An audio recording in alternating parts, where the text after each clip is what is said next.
Hi යාළුවනේ අදත් ඔයගොල්ලන්ට සුබ දවසක් කියලා පිළිගන්නවා මගේ YouTube channel එකට. ඔයගොල්ලෝ channel එකට අලුත් නම් අපිවත් subscribe කරලා එකතු වෙන්න දිගටම මේ වගේ videos බලා ගන්න. මම මුලින්ම කියන්නම් ඇයි මේ warning light system එකක් වාහනයකට අවශ්‍ය වෙන්නේ.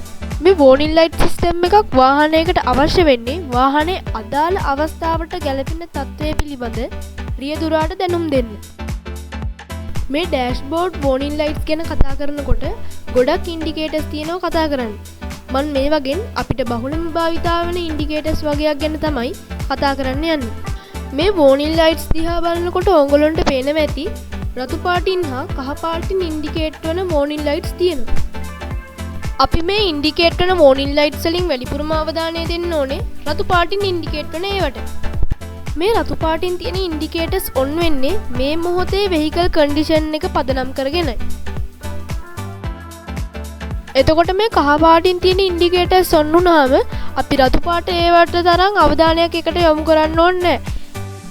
නමුත් මේවා ඉක්මනට විසඳගත්තේ නැත්නම් මේක ලොකු ප්‍රශ්නයක් වෙන්න පුළුවන්. හොඳයි දැන් අපි මේ ඉන්ඩිකේටර්ස් එකින් එක කතා කරමු. මේ තියෙන්නේ check engine light එක. මේ ලයිට් එක ඉන්ඩිකේට් කරන්නේ වාහනේ එන්ජිම පිළිබඳ ගැටලුවක් ආවොත් මේක ලොකු ගැටලුවක් වෙන්නත් පුළුවන් එහෙම නැත්නම් පොඩි ගැටලුවක් වෙන්නත් පුළුවන්. එන්ජින් ටෙම්පරේචර් ලයිට් මේක ඉන්ඩිකේට් වෙන්නේ එන්ජින් එකක තියෙන්න ඕන ප්‍රශස්ත උෂ්ණත්වයට වඩා වැඩි උෂ්ණත්වයක් ආවහම.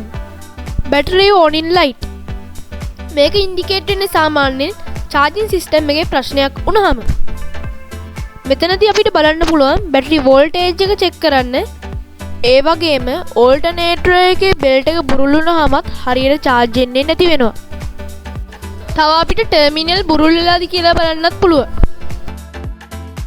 engine oil warning light මේ ලයිට් එක ඉන්ඩිකේට් වෙන්නේ oil pressure එක අඩු වුණාම සහ oil level එක අඩු වුණාම.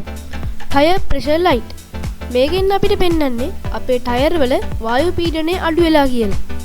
එතකොට අපිට පුළුවන් ටයර් ෂොප් එකකට ගිහින් අවශ්‍ය ප්‍රමාණ වලට නැවත මේක රීවීල් කරගන්න.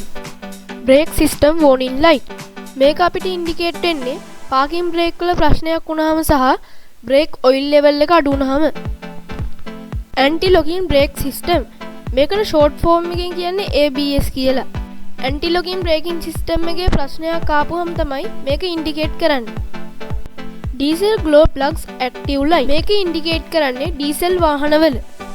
මේක සාමාන්‍යයෙන් තප්පර 3-4ක් විතර වාහනේ ඉන්ඩිකේට් කරනවා. ගොඩ දෙනෙක් කරන වැරද්දක් තමයි මේක ඕෆ් වෙන්න කලින් වාහනේ ස්ටාර්ට් කරන එක. අපි හරියටම කරන්න ඕනේ මේක ඕෆ් වුණාට පස්සේ වාහනේ ස්ටාර්ට් කරන එක. එයා බෑග් warning light මේ ලයිට් එක ඉන්ඩිකේට් වෙන්නේ එයා බෑග් වලට සම්බන්ධ සෙන්සර්ස් වල ප්‍රශ්නයක් ආවහම. එහෙම නැත්නම් මොකක් හරි අනතුරක් වෙලා එයා බෑග් ඔන් වුණාට පස්සේ. low fuel light මේක ඉන්ඩිකේට් වෙන්නේ අපේ වාහනේ තෙල් අඩු වුණාම. අද මම කතා කරේ අපිට බහුලම භාවිතා වන ඩෑෂ්බෝඩ් warning lights කීපයක් ගැන. එහෙනම් මං හිතනවා ඔයගොල්ලන්ට මේ වීඩියෝ එකෙන් ලොකු අවබෝධයක් ගන්න පුළුවන් වුණා කියලා. මගේ වීඩියෝ එක හොඳයි නම් ලයික් එකකුත් දාගෙන යන්න.